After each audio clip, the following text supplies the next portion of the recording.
Tony Beets, the man often called the Viking of the Yukon, has a life story filled with challenges, hard work, and moments of drama that few could imagine.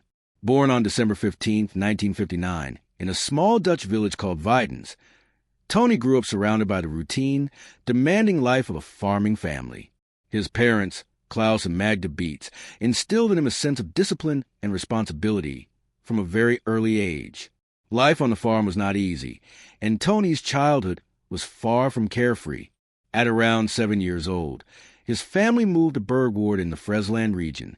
Soon after, tragedy struck when his father suffered a serious accident that prevented him from working the land as he once had. Suddenly, the responsibility of running equipment and managing daily farm operations fell on young Tony's shoulders.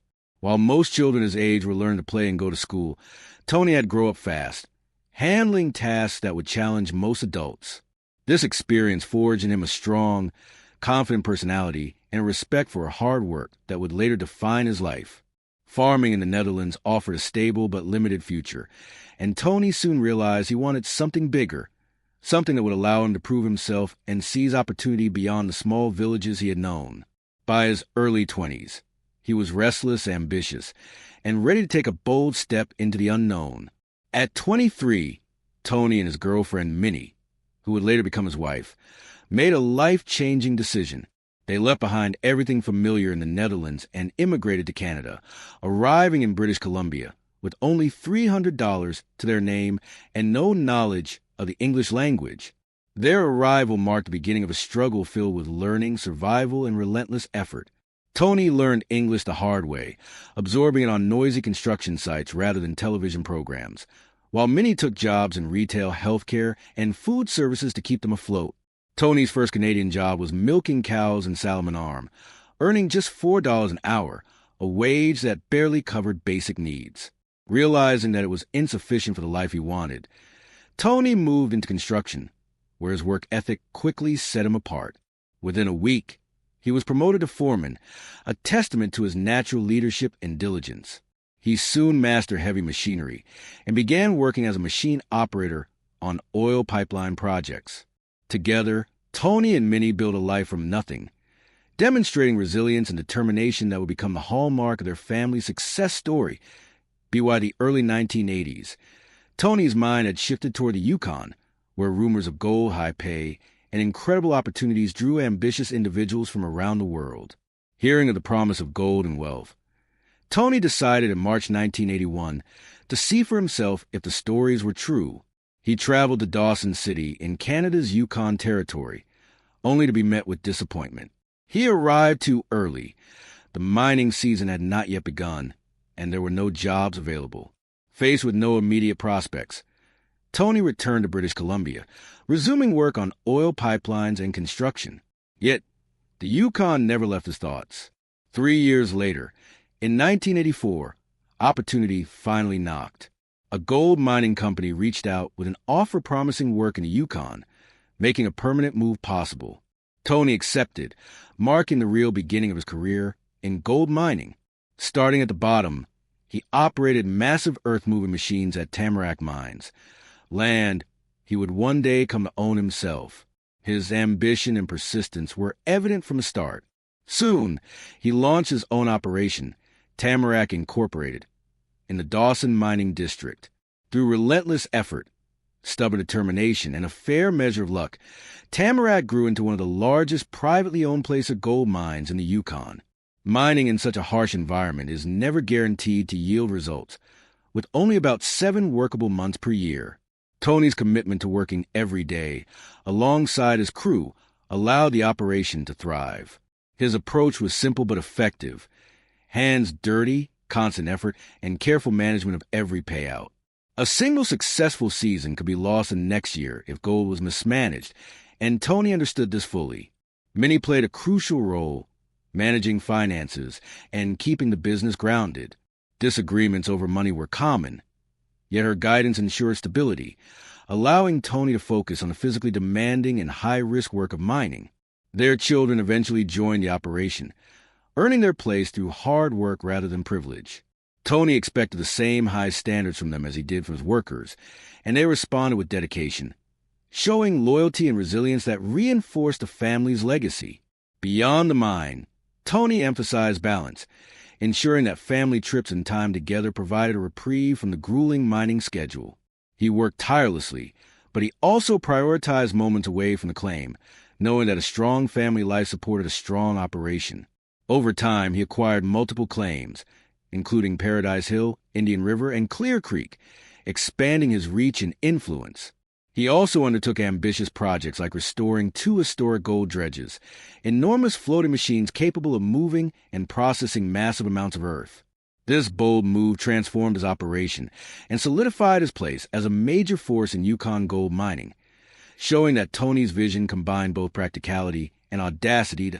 Tony's mining expertise and no-nonsense approach drew attention from the television industry. In Season 2 of Discovery Channel's Gold Rush, he made a brief but impactful appearance, offering advice that would shape the success of struggling miners like Todd Hoffman. Tony's philosophy was simple: rely on experience, preparation, and data rather than guesswork. What seemed like a small cameo quickly evolved into a regular presence, eventually leading to his permanent role on the show. By Season 4, he was mentoring new miners, including Parker Schnabel, and showcasing the operations at Paradise Hill in the Dawson Mining District. Paradise Hill became central to the series, illustrating Tony's commitment to both mining success and family involvement. He navigated challenges ranging from mechanical failures to disputes over leases, always demonstrating a combination of boldness and practical intelligence. One of the most dramatic moments occurred when Tony invested in a massive 75-year-old dredge, restoring it to full operation. The project was fraught with technical, financial, and logistical challenges, yet highlighted Tony's philosophy: bigger, tougher, and built to last. This combination of ambition and hands-on leadership earned him the nickname the Viking of the Yukon, a fitting description for a miner who approached every challenge with courage and skill. Behind the scenes, his independence sometimes clashed with the production team, making filming difficult. Tony prioritized mining results over television schedules, emphasizing real-world outcomes over stage drama. A notable example was of Viking baptism, a stunt involving gasoline and fire meant to change the dredge's luck. Though controversial and legally significant, it reflected Tony's determination to influence outcomes through unconventional methods. Despite his fame, Tony faced legal and financial challenges. In 2014, authorities charged him and his crew with violating the Yukon Water Act after the dredge incident. The case involved fines, appeals, and courtroom scrutiny, highlighting the real-world consequences of mining in sensitive environments. Tony admitted responsibility, noting that the act was intended as a joke that went too far, and accepted the fines imposed. These incidents reinforced Tony's reputation as a tough, unapologetic businessman. Over the years, he continued to pursue ambitious goals, investing millions in machinery, reopening major claims like Indian River, and managing his Paradise Hill operation with precision. The pressures of short mining seasons, bureaucratic delays, and mechanical failures tested his resolve, yet he adapted quickly, keeping production steady and profitable. His leadership extended beyond his own operation, as he leased land and equipment to other miners, mentoring them with decades of experience. By Season 13 of Gold Rush, Tony's operation had achieved impressive recoveries, with crews pulling in thousands of ounces of gold worth millions. His strategy of combining bold investments, careful planning, and hands-on oversight ensured continued success despite the unpredictable nature of mining in the Klondike. Even as rumors and misinformation about his personal life circulated online, Tony's reputation for diligence, resilience, and practical wisdom remained intact. False claims of imprisonment spread rapidly, fueled by social media and sensational videos, yet none of these allegations were true. Tony's real challenges were the ones he controlled: mining operations, equipment management, and family leadership. His ability to navigate both opportunity and risk, adapt to setbacks, and maintain focus on long-term success exemplifies the qualities that have made him a legend in Yukon gold mining. Tony Beets' life story is one of perseverance, risk-taking, and unwavering dedication. From a small village in the Netherlands to the rugged mines of the Yukon, he has faced physical, financial, and legal challenges with determination. His journey illustrates the importance of hard work, careful planning, and family collaboration in achieving success in one of the most demanding industries on Earth. While the internet may occasionally distort reality, the truth about Tony is clear. He is a miner, a mentor, and a visionary who has built a lasting legacy. The combination of audacity, discipline, and hands-on leadership has allowed him to overcome setbacks, guide his family and crew, and maintain a position of influence in the modern gold rush era. At 65, despite rumors, Tony Beets remains a living example of resilience and ingenuity, continuing to push boundaries in mining while inspiring new generations of prospectors to follow his lead. Tony Beets' entrance into the world of reality television brought him fame, but also introduced a new set of challenges that were very different from those he had faced in the Yukon. While he was already an experienced and respected miner, television added layers of pressure he had never encountered before. Gold Rush required miners to work under cameras, with producers' schedules and a story that needed to be told on screen. For someone like Tony, whose priority had always been mining results, this environment was often frustrating. He had little patience for the demands of filming and refused to perform for the cameras in ways that interfere with his operations. For instance, if he wanted to move machinery, start a project, or make a decision, he did so without concern for whether it aligned with the filming schedule. This independence, while admirable, made him appear stubborn and even difficult to some producers. Executive producer Christo Doyle later admitted that filming Tony was a logistical challenge, as he focused on gold production rather than entertainment. Yet, this same stubbornness and focus on results was exactly why Tony was so successful in the first place. His reputation as a no-nonsense, hands-on miner grew among viewers, and his presence brought authenticity to the show. One of the first major moments that captured this balance of risk and ingenuity was Tony's decision to invest in a 75-year-old gold dredge. Restoring such a massive machine was no small feat. It required heavy transport, specialized labor, and immense financial commitment. There were constant mechanical setbacks, safety risks, and logistical hurdles. Yet, Tony's approach was methodical. He believed that old-school methods, when done correctly, could outperform many modern setups that miners relied on. This was classic Tony, big, tough, and built to last. The project also illustrated how Tony integrated his family into his operations. While he led the technical and strategic decisions, his children, Kevin, Monica, Mike, and Bianca, were heavily involved in repairs, logistics, and daily operations. Involving them wasn't just about efficiency. It was about passing down knowledge and instilling the same discipline and work ethic that had defined his life.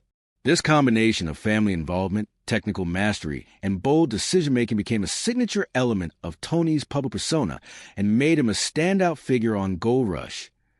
Not all of Tony's television moments were without controversy. In 2014, he and his Tamarack Incorporated crew carried out what came to be known as the Viking baptism. This involved pouring gasoline into a pond near a dredge and setting it on fire, a symbolic act meant to improve the dredge's luck. While the stunt was intended as a joke, it had serious consequences. Cameras captured the act of the show, and the footage later became a key piece of evidence in a legal case. Authorities charged Tony and his crew with violating the Yukon Water Act, a serious environmental law. The court case revolved around whether Tony, as the person in charge, should have prevented the act from happening. The judge concluded that Tony had authority to stop the stunt, but did not, and therefore bore responsibility. The charges resulted in fines, cleanup obligations, and challenges with securing future water licenses for his mining operations. Despite the legal pressure, Tony's response was measured. He acknowledged responsibility, called the incident a joke gone too far, and accepted the penalties. Many Gold Rush viewers had initially believed the fiery scene was staged or a visual effect. The revelation that it was real and legally consequential surprised a wide audience. This incident demonstrated a recurring theme in Tony's life. Bold, high-risk actions sometimes produce reward and sometimes consequences. Yet even in setbacks, Tony's hands-on leadership and ability to navigate complex situations allowed him to move forward. The Viking baptism also highlighted a key aspect of Tony's philosophy. Risk and reward are inseparable in mining. Whether dealing with massive machines, unpredictable weather, or environmental regulations, Tony's approach combined courage, practical problem-solving, and unwavering commitment to his goals. Even in the face of legal scrutiny, he maintained his focus on gold production and on mentoring the next generation, Proving that setbacks could be managed without losing momentum as Gold Rush progressed into its later seasons, Tony continued to pursue ambitious goals that tested both his skill and resources. In the 12th season, he set a target of 9,000 ounces of gold, a massive goal even by his own standards. To achieve this, he invested approximately $5 million in heavy-duty machinery and prepared multiple operations simultaneously, including Paradise Hill and Indian River. However, regulatory hurdles posed serious challenges. Tony did not have a water license for Indian River, a crucial requirement for mining there. After months of paperwork, the permit application was rejected, putting millions of dollars in potential earnings at risk. Such setbacks are common in professional mining, where one permit, one environmental concern, or one equipment failure can cost significant sums. Tony, however, approached the problem with the same philosophy he had always applied. Do not panic, adapt, and focus on what can be controlled. Even with the rejection, he redirected efforts toward Paradise Hill, ensuring the operation continued producing substantial gold. A weekly haul of over 227 troy ounces, worth more than $400,000, helped offset the loss and demonstrated the resilience of the Beets operation. In these moments, Tony's decision-making shines. Leasing idle machinery to other miners, such as the Kiwi wash plant Ashane at Dominion Creek, allowed the equipment to generate income rather than sit idle. This practical approach shows Tony's blend of risk-taking and efficiency. He does not shy away from investing in ambitious machinery, dredges, or new operations, but he always considers the strategic and financial aspects. His leadership style ensures that setbacks, whether regulatory, mechanical, or environmental, do not derail the operation. Instead, they become challenges to solve through innovation, planning, and hands-on effort. Tony's operations are as much about family as they are about gold. From the earliest days at Tamarack to Paradise Hill and Indian River, his children have been involved in nearly every aspect of the work. Kevin, Monica, Mike, and Bianca assist with equipment repairs, logistics, and production management, learning the trade firsthand under Tony's guidance. Beyond his family, Tony has also acted as a mentor to other miners, leasing land, sharing equipment, and providing advice to crews like the Winchesterers demonstrates his willingness to share decades of expertise. His mentorship often leads to tangible results, helping other miners reach production goals while maintaining Tony's influence in the Klondike. This combination of family and mentorship reinforces a broader legacy. Tony Beets is building not just gold operations, but a culture of skill, discipline, and resilience that extends beyond his immediate claims. By emphasizing hard work, accountability, and learning from mistakes, he ensures that his influence will persist in the Yukon long after he steps away from the machines. Even with his decades of experience and impressive gold yields, Tony Beets' career has not been without conflict. The high-stakes world of gold mining naturally breeds rivalries, and Tony's dealings with other miners on Gold Rush often turn tense. One of the most well-known conflicts involved Parker Schnabel, a miner whom Tony had initially mentored.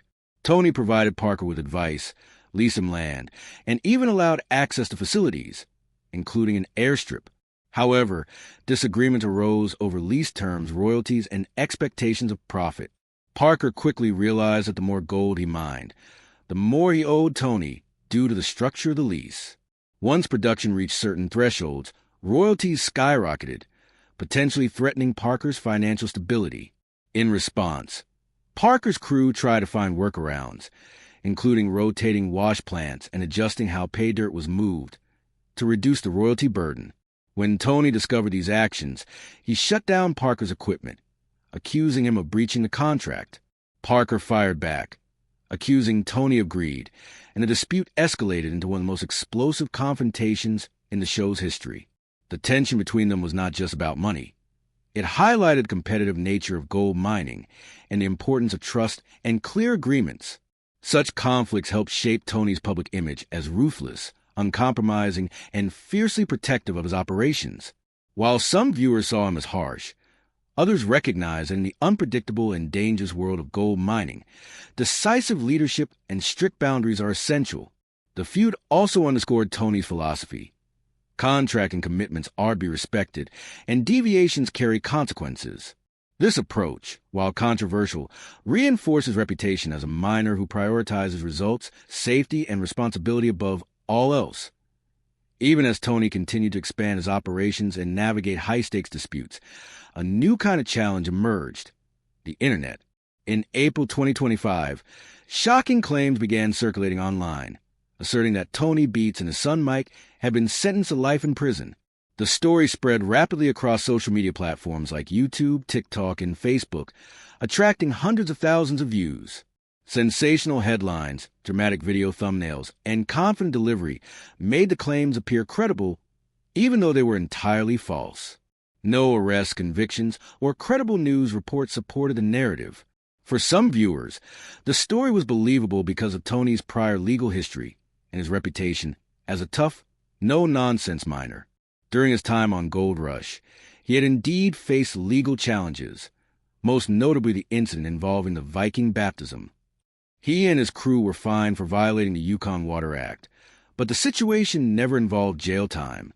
Nonetheless, misinformation thrives when facts are incomplete or misrepresented, and Tony's reputation made the false claims more believable.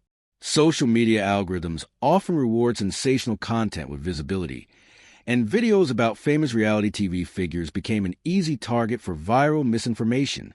This trend highlighted a broader phenomenon in modern media. Online audiences sometimes accept dramatic claims without verification, particularly when a subject has a history of controversial or newsworthy events. Despite the false stories, Tony's real-life approach remained consistent. He continued to focus on mining operations, production, and family, allowing his actions to speak louder than online speculation. Rumors and online misinformation illustrate a unique challenge for public figures like Tony Beets. Unlike the tangible, hands-on world of gold mining, the Internet is unpredictable, and perception often overshadows reality. Tony's career demonstrates that maintaining a reputation requires both tangible achievements and careful handling of public perception. While some viewers may have been misled by false prison stories, those who follow the show closely understood Tony's consistency.